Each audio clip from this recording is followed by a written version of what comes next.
Hi, my name is Eddie Carvalho, and today's guest is Amy Friese. She's an expert in nutrition. So thank you for joining me. I'm here with my friend Amy Friese, and I wanted to have a conversation with Amy. Amy's a nutritionist, so she's an expert. She's also an Ironman, and she's going to be starting training pretty soon, or she already has, for Wisconsin, right? Yes. So the idea of this kind of conversations is to kind of bring some content and some value to the triathlon community, and especially about nutrition, which is very important. It's something that a lot of people don't really pay attention to it, but as you start getting more serious into it, I think it's an area that in order to improve, you have to pay attention. So I figure I start this series of interviews with an expert in the field. And maybe before we start, you can just kind of introduce yourself and your background. Absolutely. Oh, I feel so important. This is amazing. All right. So a little bit about myself. Well, my name is Amy Friese, and I own a company called Fearless Nutrition. I am based out of Milwaukee, Wisconsin, where it is nice and chilly cold right now. Going to do my 7-mile run tomorrow outside. I'm pretty excited. So I've been a nutrition coach, for about 2 or 3 years now. I have my background in personal training and yoga, relatively new to the triathlon, to triathlon in general and running. So I started getting involved with running and triathlons because my friends were, and who doesn't want to spend time with their friends? And so watching Biggest Loser and had run a few 5Ks and thought, well, if they can run a marathon, I can run a marathon. So I was a personal trainer at the time, and thought, well, how can I make myself a better athlete and my performance enhance, also have fun, and then help other people? So therefore the change into becoming a nutrition coach, got my certification as a health coach from the Institute of Integrative Nutrition, which is based out of New York City.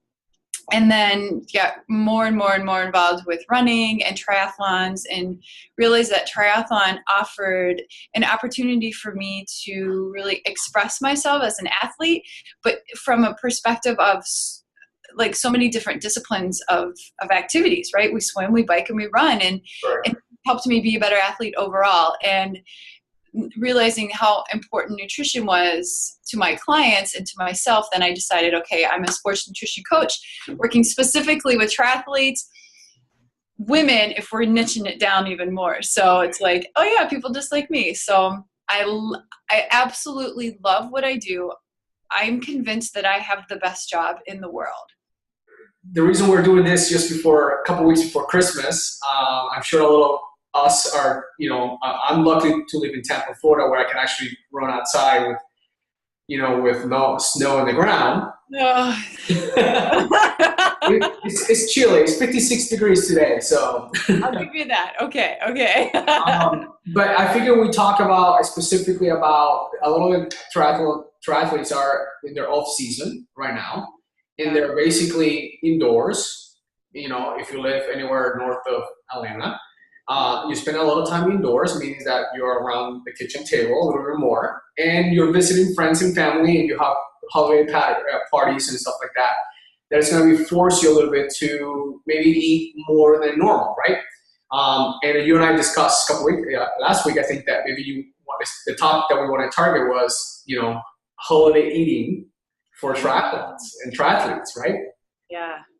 So I've been reading some, and I know there are some challenges because a lot of people get invited to these, parties, and there's alcohol involved, and there are some foods, sweets that we typically don't eat, and we want to enjoy also. We want to have a life.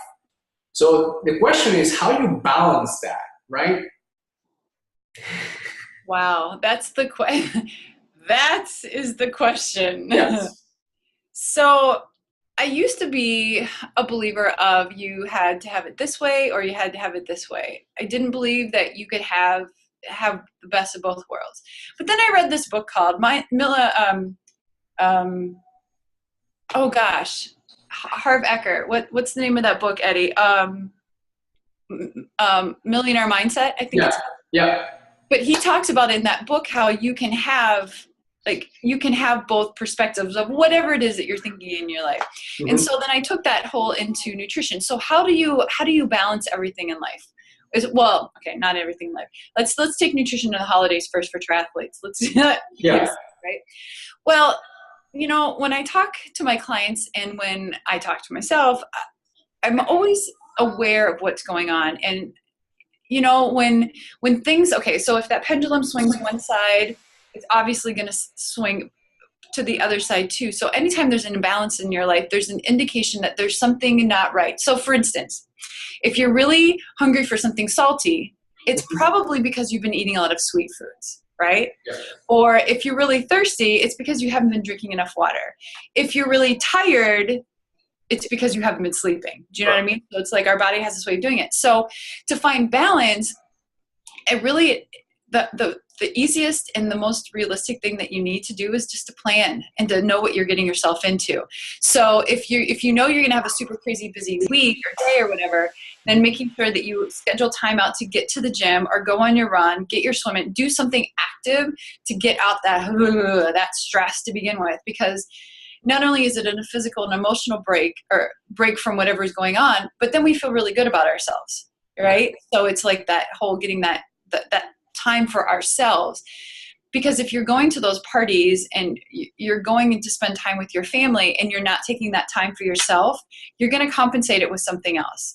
That's going to either be a glass of wine or 5 or a brandy Manhattan sour or whatever it is, or a piece of pie or cookies or whatever. Yeah. So making sure that you plan and take that time for yourself is going to put you in that place where you're going to be so much more even keel.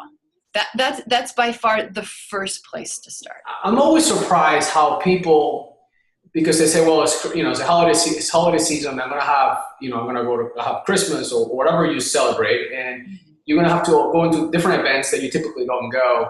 How even when they're not on those settings, that they just kind of mentally they just checked out and they just throw away everything that they've done all year long, basically, and if they're getting their nutrition in place. It's almost like for 30 days from Thanksgiving to New Year's, people just say, I'm gonna eat whatever I want to. When I feel that even if you eat more than you need to on Thanksgiving and those particular ones, it's only a handful of days. Yeah. If you make the better decisions the rest of those days, the rest of the time, it doesn't matter what 6-7 days is going to do to your overall health, right? Yeah. So what do you tell somebody that's their mindset? Like kind of like they're getting too big, like they're allowing themselves that whole 45 days of just all out. Okay, so somebody said something to me the other day and I thought that is freaking brilliant. It's called holiday. Not holiweek, not holimonth. Yep. It's called holiday. And the holidays, where did we start? Halloween, Thanksgiving, Christmas Eve, Christmas, Hanukkah, Kwanzaa, New Year's Eve, New Year's Day. Right. Okay, there's 8. Yeah. But then we go totally overboard and we caution to the wind. Again, it has everything to do a lot with that balance. I'll tell you right now, when I finished my first Ironman in 2013, I was so flippin' glad that I didn't have to do training, because then I didn't have to do this regimented plan all the time, and I could eating my food and doing what I want. So that was, my pendulum swung way far because I was so dedicated and so focused. And you and I have talked about this, like kind of like you have the Ironman hangover, like what's next sort of thing. And so when I was done, I ate whatever the hell I wanted because I was entitled and I wanted it and I didn't have it for the longest time, and I don't really care. So when you take that mentality and you bring it into the holidays, it's kind of because we're stressed and we're busy and we got a lot of responsibilities. We're almost looking continuously like, where's that free ticket? Can I use it? Yay, it's the holidays. I can throw caution to the wind and not give a shit about what's going on, right? But what happens is our bodies physically get attached to all that sugar. I had custard. We have this thing in Wisconsin, Eddie. It's called frozen custard, and it's amazing. I don't know if you have it out in Tampa, but man, I had it on Wednesday. Just a little Sunday. Yeah. Wanted ice cream yesterday like you wouldn't believe. Today I'm like, "Mah!" Because our body, once we give it that sugar, especially those simple sugars, it wants more and more and more. So what happens during the holidays is we come from that mental place of emotion. We come from that mental place of or that place mentally where we want it, and then we give it to ourselves, and then we physically want it more. Right. And then we think it's the holidays. Everyone else is doing it. Life is tough in a lot of places for us. Let's just make it easy. The easy path of least resistance. It's literally right there in front of us. Why don't we do it?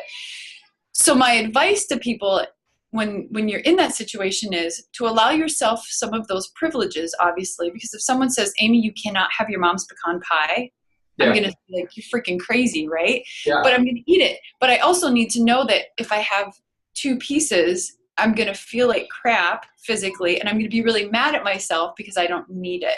Correct. So know what you're getting yourself into, and then have a contingency plan. It's like when you're training, right?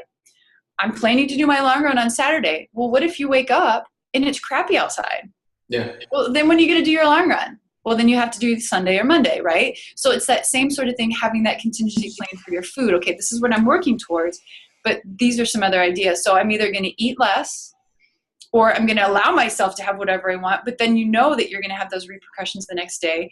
You know, make sure that you stay hydrated, get your workout in, that sort of thing. So I always tell people, be prepared, because that onslaught of I want and I want and I want is going to happen. Correct. Right? You just need to be prepared for it, and then have activities such as those to be prepared to know what to do. Okay. Perfect. So if maybe just wrap it up here. So real quick, you want to be prepared. You want to understand what you're going through, and then you're going to allow yourself to have those good things, right, without going overboard. If anybody wants more information, where they can find you? They can find me on my website, which is fearlessnutritionllc.com. I'm also on Facebook, very active on Facebook. So my name is Amy Friese. So it's AMYFRIESE. So it's Fries with an E, which is very ironic for triathlete, right? I also do postings on some posts on Twitter, and I love Instagram and Pinterest. So those are very fun too. Otherwise, you can give me a call at 414-312-7076. Again, that's 312-7076. And then my email address is amy@fearlessnutritionllc.com. Perfect. Well, Amy, thank you very much for joining me today, and I'm sure we'll do this again soon. You got it. Thanks, Eddie. Merry Christmas. Merry Christmas.